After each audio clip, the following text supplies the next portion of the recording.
আমার ইনস্টাগ্রাম প্রোফাইলটা খুলে দেখতে পারলাম যে আমার প্রোফাইল থেকে একটা স্টোরি গেছে, I love you Sana silk. আমার কোনো আইডিয়া ছিল না যেটা আমি কখন দিয়েছি। তো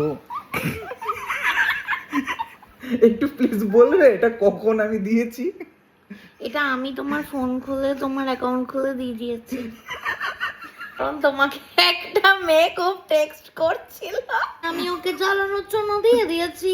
দেখো বিচ, ও ম্যারিড, এই যে আমি সিঁদুর, see my sindoor, can you see this?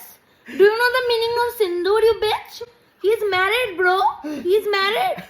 Please don't DM, do you know the meaning of this? Do you know the meaning of this, you bitch? Do you know that?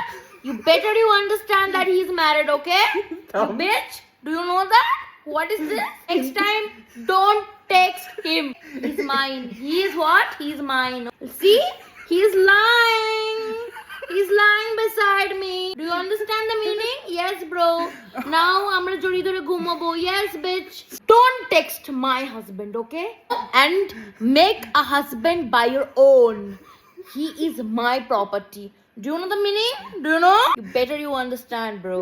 Next time, I will cut off your legs. Okay? আমি কোথায় যাব একে নিয়ে? কে message করেছে আমি জানিও না, তার জন্য ও স্টোরি দিয়ে নিজেকে মেনশন করে, আমি এখন দেখতে পাচ্ছি আমার প্রোফাইল থেকে একটা স্টোরি গিয়েছে, পোস্ট হবে এটা, যে দিয়েছে সে দেখে নেবে, ঠিক আছে? ঠিক আছে।